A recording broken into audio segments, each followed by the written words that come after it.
नमस्कार साथियों, स्वागत करते हैं आपके अपने यूट्यूब चैनल में। तो आज की इस वीडियो में हम काव्य के प्रकार की संरचना आपके सामने साथियों रखने वाले हैं। इंपॉर्टेंट वीडियो है और ज़्यादा लंबा वीडियो हम नहीं करने वाले हैं। साथियों शुरू करते हैं। काव्य के प्रकार को जानने के लिए हम मुख्यतः इसको दो भागों में विभाजित करेंगे। पहला है सामान्य दृष्टि के आधार पर काव्य, दूसरा है रचना के आधार पर काव्य। ठीक है, सामान्य दृष्टि के आधार पर काव्य का अर्थ मतलब स्वरूप के आधार पर, ओके, और रचना के आधार पर काव्य का अर्थ है शैली।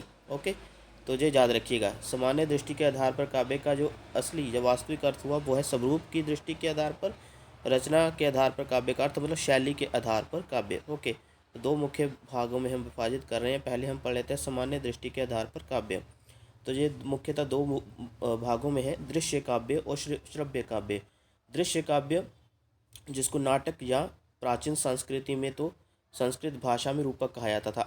आधुनिक रूप में दृश्य काव्य को नाटक कहा जाता है। ठीक है, आज के समय में दृश्य काव्य को नाटक कहा जाता है और प्राचीन समय में रूपक कहा जाता था संस्कृत में। ठीक है, तो सामान्य दृष्टि के आधार पर जो काव्य है इसको पहले पढ़ लेते हैं, इसको हम बाद में पढ़ते हैं साथियों। ठीक है, सामान्य दृष्टि के आधार पर जो काव्य, पहला भेद है दृश्य काव्य, दूसरा है श्रव्य काव्य।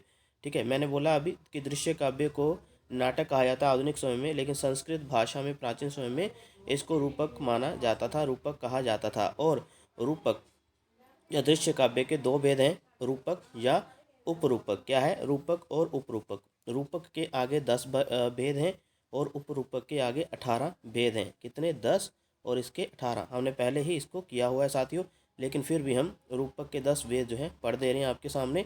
नाटक, प्रकरण, भाण, व्यायोग, संविकार, ढिम, यहाँ मृग, अंक, विधि, प्रहसन। ओके, और जो 18 उपरूपक हैं वो देख लेते हैं साथियों। नाटिका, त्रोटक, घोष्ठी, षटक, नाट्य, रास प्रस्थानक, जलापय, काव्य, प्रखेण, प्रेखण, रासक, संलापक। आगे है श्रीगदित, शिल्पक,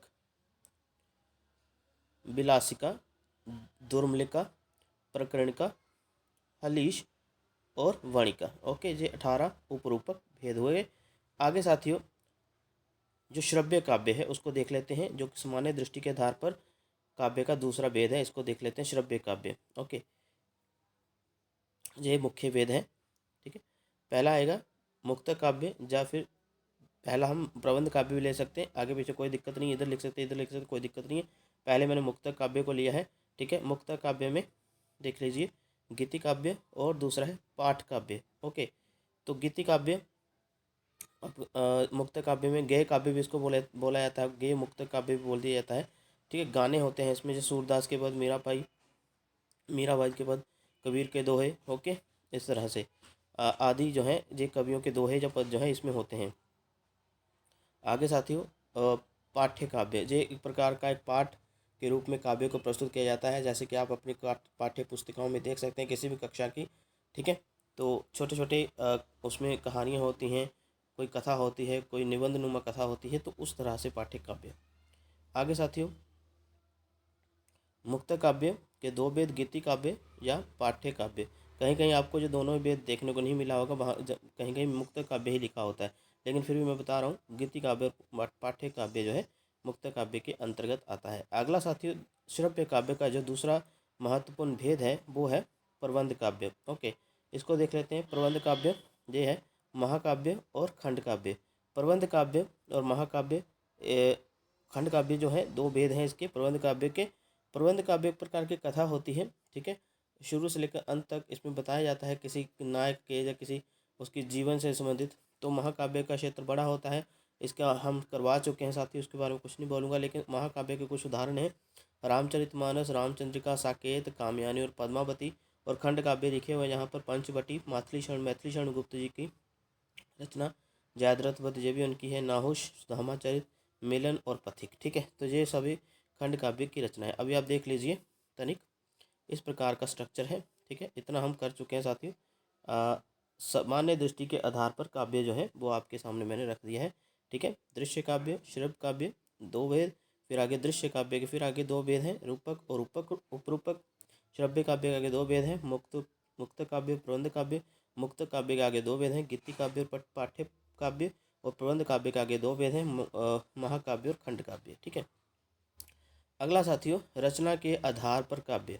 ठीक है, रचना के आधार पर काव्य, इसको पढ़ रहे हैं, जिसको शैली के आधार पर काव्य भी हम कह सकते हैं। ओके, तो इसको 3 भागों में विभाजित करा गया है। पहला कौन सा है? पद्य काव्य, दूसरा है गद्य काव्य और तीसरा है चंपू काव्य। इसको थोड़ा सा बड़ा कर लेते हैं साथियों, ताकि आपको स्पष्ट रूप से दिखाई दे।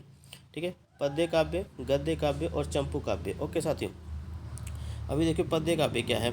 ठीक है, जिसमें पद्य मतलब छंदोबद्ध पंक्तियाँ हो। ओके, पद्य काव्य में ये प्रकार महाकाव्य भी आते हैं, खंड काव्य और गीति काव्य तीनों आ जाते हैं।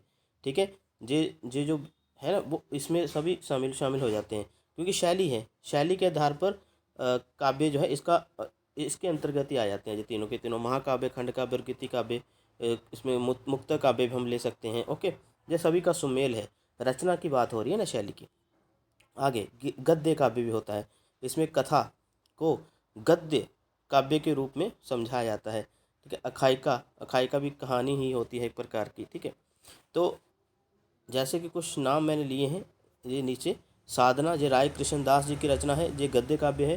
तरंगनी ये वियोगी हरि की रचना है, ये भी गद्य काव्य है। आगे अंतस्थल यह चतुरसेन शास्त्री की रचना है, ये भी गद्य काव्य है। ओके, आगे साथियों अंतिम है हमारे पास चंपू काव्य। क्या है?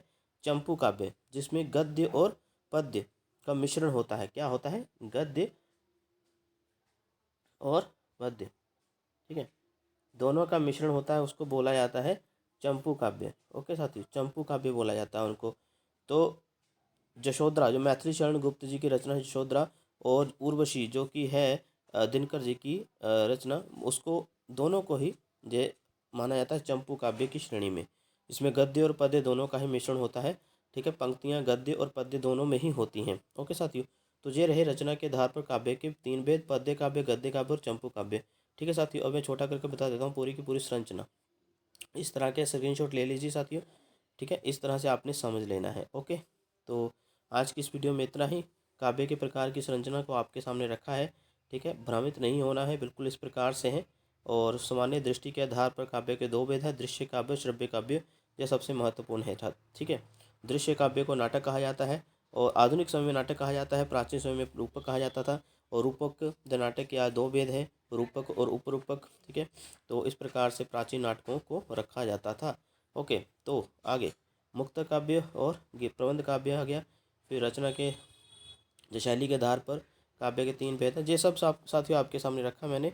तो वीडियो अच्छी लगी तो लाइक कमेंट शेयर जरूर करिएगा। मिलते हैं अगली वीडियो में, तब तक अपना ध्यान रखिए। धन्यवाद।